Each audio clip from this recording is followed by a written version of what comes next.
Quero continuar no tema tratado aqui anteriormente pelo senador João Capiberibe em relação ao assassinato na última sexta-feira do senhor Paulo Malhães. E, senhora presidente, eu acompanhei as primeiras notícias, senador Capiberibe, do assassinato do coronel Paulo Malhães. Não há dúvida do que representava esse senhor para todos os esforços de recuperação da verdade e da memória e da justiça no Brasil. O depoimento do senhor Paulo Malhães na Comissão Nacional da Verdade causou espanto a todo o Brasil. Ele, no seu depoimento, senador Capiberibe, disse com a frieza de assustar que matava e torturava somente quando era necessário. O que nos assusta, presidente Ana Rita, o que nos assusta é que um depoimento dessa natureza, prestado na Comissão Nacional da Verdade, sob os auspícios do Estado brasileiro, não tenha sido levado em consideração e não tenha sido dada a importância necessária pelo Estado brasileiro.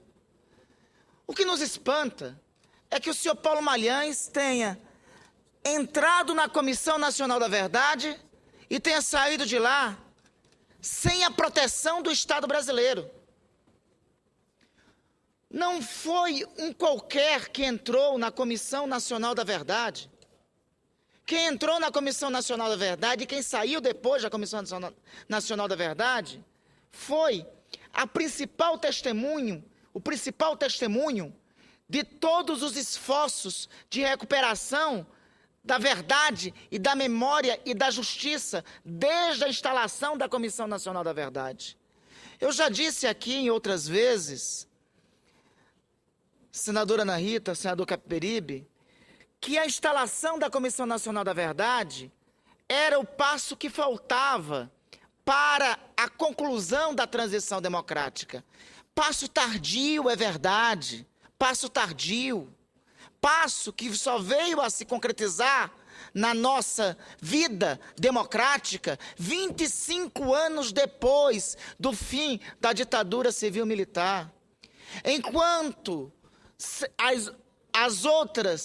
outros 60 países que passaram por processos ditatoriais tiveram em suas histórias a instalação de comissões nacionais da verdade logo depois do final de suas ditaduras e tiveram a transição de suas ditaduras para democracias com a consolidação de suas comissões nacionais de verdade. Em alguns países, inclusive as suas comissões nacionais de verdade, resultaram em processos de justiça, como no caso da Argentina, em que o principal responsável pelas mortes no período ditatorial, o general Leopoldo Galtieri, terminou seus dias na prisão. Aqui no Brasil, nós só tivemos a instalação de uma Comissão Nacional da Verdade 25 anos depois. E como disse aqui anteriormente o senador Capiberibe, resistimos 25 anos depois à revisão de uma lei da anistia que, lamentavelmente, nosso ordenamento jurídico ainda contradiz o artigo 5º da Constituição e prevê, lamentavelmente, que torturadores continuem ilesos pelos crimes que cometeram durante o período do regime ditatorial. Senhora presidente, nós nos resignamos a acreditar, a aceitar que o assassinato do senhor Paulo Malhães, a principal testemunha dos crimes cometidos na ditadura civil-militar em nosso país, seja um crime comum.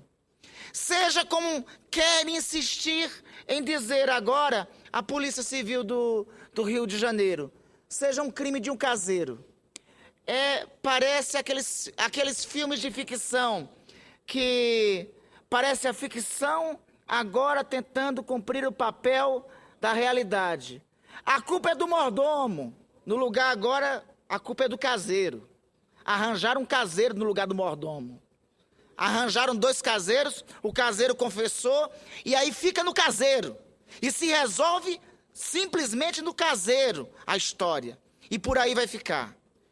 Jornal O Dia, do dia de hoje, diz aqui: notícia da morte de Paulo Malhães saiu primeiro em site militar. Jornal O Dia diz isso. Ex-comandante do DOI-COR de São Paulo divulgou notícia 31 minutos antes da imprensa. A imprensa, 31 minutos antes da imprensa, noticiar o site do coronel Carlos Alberto Brilhante Ustra já sabia da morte de Paulo Malhães. O Ministério Público Federal, a Polícia Federal, na verdade, há de se investigar e saber como é que o general Carlos Alberto Brilhante Ustra sabia meia hora antes da morte do senhor Paulo Malhães.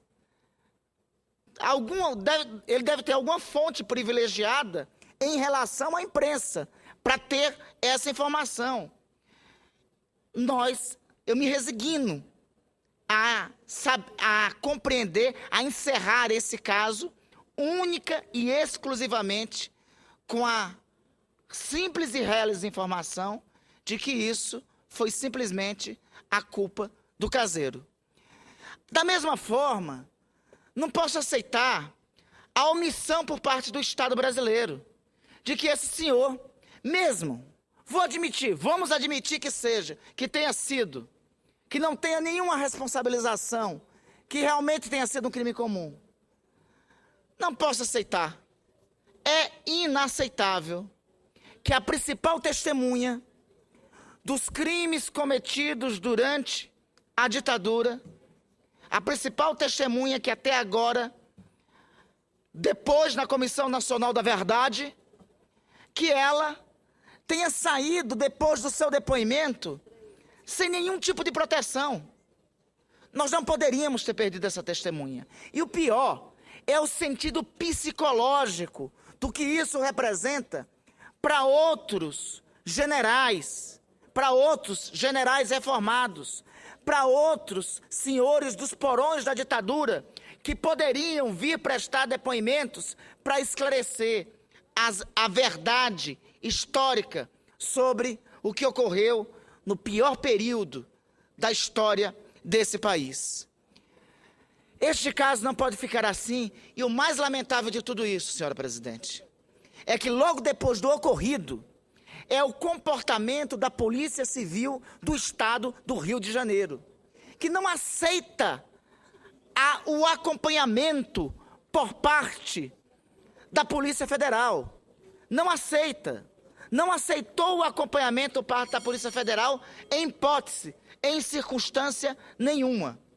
Ainda bem, senhora presidente, senhor presidente, eu exulto a decisão de hoje da Comissão de Direitos Humanos, presidida pela senadora Ana Rita, de definir uma diligência para acompanhar este caso. Fico feliz, embora não tenha tido uma resposta na sexta-feira e nem na segunda-feira por parte do Ministério da Justiça, eu fico feliz que hoje, que o Ministério da Justiça tenha respondido, no dia de hoje, que o senhor ministro da Justiça tenha respondido à presidente da nossa Comissão de Direitos Humanos, que hoje, à noite, irá receber a presidente da nossa Comissão de Direitos Humanos, irá receber a diligência que foi constituída hoje de manhã. Essa diligência será recebida hoje, às 19 horas, no Ministério da Justiça. E essa diligência, definida hoje na Comissão de Direitos Humanos, irá até o Rio de Janeiro para acompanhar esse caso. Porque, convenhamos, pela importância histórica que este caso tem para o Brasil. Esse caso não pode ser limitado a simplesmente ficar fechado como um crime do caseiro. Mais do que isso, esse caso tem mais personagens. Tem o histórico acompanhamento da Comissão Estadual da Verdade do Rio de Janeiro, que tem prestado um pleito fundamental para a recuperação da verdade nesse Brasil. E tem a atuação heróica de pessoas como Nadine Borges, membro dessa Comissão Estadual da Verdade, que foi quem trouxe à luz das trevas personagens como o senhor Paulo Malhães, e que precisa da proteção do Estado brasileiro, porque eu espero que nós não tenhamos, neste triste caso, nós não possamos encontrar daqui a pouco outras vítimas além destas. Por fim, senhor presidente, este caso mostra que é patente e necessário a revisão da lei da anistia. Este caso mostra que os aparatos existentes durante a ditadura me parecem mais atuantes, mais operativos do que nunca. E mostra que é necessário e urgente que a revisão da lei da anistia, o PLS 237, não é uma lei para olhar o passado. É mais do que nunca uma lei para apontar para o futuro.